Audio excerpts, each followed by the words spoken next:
Assalamualaikum warahmatullahi wabarakatuh. Perkenalkan, nama saya Akil Fayat dari 11 IPA 1. Di sini saya ingin menjelaskan sedikit tentang perundingan Renville. Nah, perundingan Renville yang digelar tanggal 8 Desember 1947 sampai 17 Januari 1948 itu dia berpengaruh terhadap jalannya sejarah bangsa Indonesia. Isi perjanjian Renville ini dia membuat wilayah kedaulatan Republik Indonesia menjadi semakin sempit.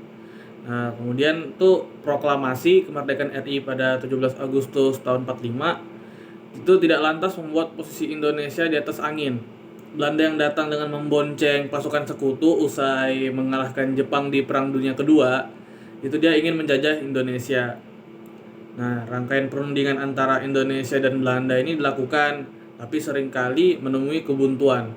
Ada dua perundingan yang saling berkaitan dan cukup dikenal dalam sejarah Indonesia, yaitu perundingan Linggarjati dan perundingan Renville yang membahas tentang wilayah kekuasaan.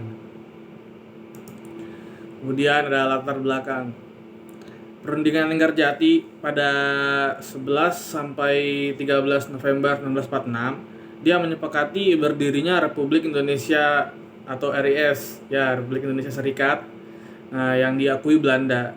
Hasil perundingan ini disahkan pada 25 Maret 1947. Kemudian ada dalam perundingan itu delegasi delegasi Indonesia ini dipimpin oleh Perdana Menteri Amir Syarifuddin, sedangkan delegasi Kerajaan Belanda dipimpin oleh Kolonel KIL R. Abdul Qadir Widyo Mojo. Namun Belanda ternyata hanya mau mengakui kedaulatan RIS sebatas Jawa dan Madura saja. Jadi Tugiono KS dalam buku Sekali Merdeka Tetap Merdeka 1985 itu menyebutkan Belanda bahkan melanggar perjanjian Linggarjati dengan melancarkan serangan pada 21 Juli 1947 hingga 5 Agustus 1947.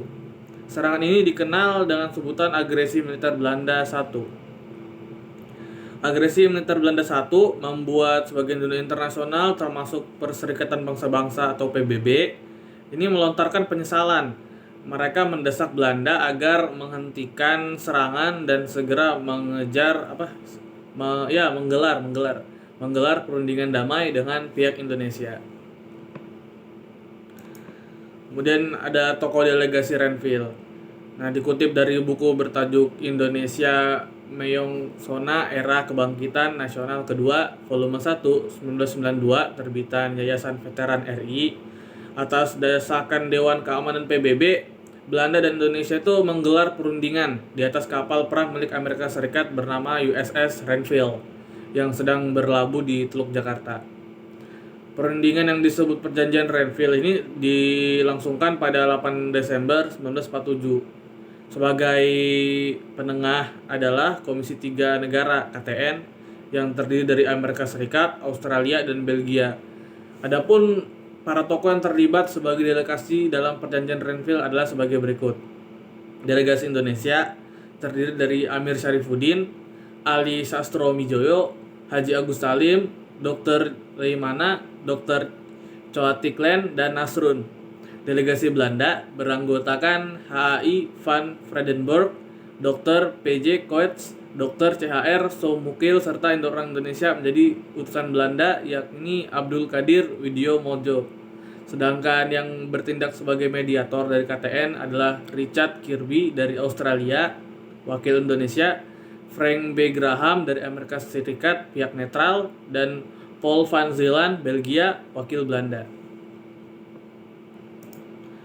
Terus isi perundingan Renville ini yaitu Belanda hanya mengakui Jawa Tengah, Yogyakarta, dan Sumatera sebagai wilayah Republik Indonesia. Nah, kemudian disetujui adanya garis demarkasi antara wilayah RI dan daerah pendudukan Belanda. Dan terakhir, TNI harus ditarik mundur dari daerah-daerah kantongnya di wilayah pendudukan Belanda di Jawa Barat dan Jawa Timur. Dan terakhir ada dampak perundingan Renville. Nah, dampaknya ini hasil perundingan Renville yang ditandatangani pada 17 Januari 1948 itu ternyata cukup merugikan bagi Indonesia. Wilayah kedaulatan RI menjadi semakin sempit dengan diterapkannya aturan garis Van Mock atau garis status quo. Nah, garis Van Mock mengambil nama dari Hubert van Mock, Gubernur Jenderal Hindia Belanda terakhir. Garis Van Mock adalah perbatasan buatan yang memisahkan wilayah Belanda dan Indonesia sebagai hasil dari perjanjian Renville.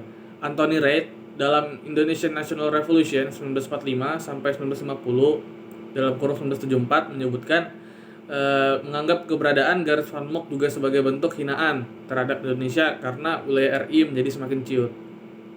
Namun demikian, ada dampak positifnya pula.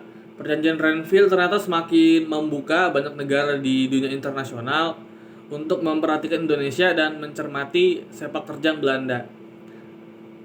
Dikutip, dalam jangka panjang, keputusan-keputusan Renville menarik perhatian dunia internasional yang semakin menyadari adanya pengorbanan besar untuk merdeka, tulis Anthony Reid. Sekian dari saya. Apabila ada salah kata, mohon dimaafkan. Assalamualaikum warahmatullahi wabarakatuh.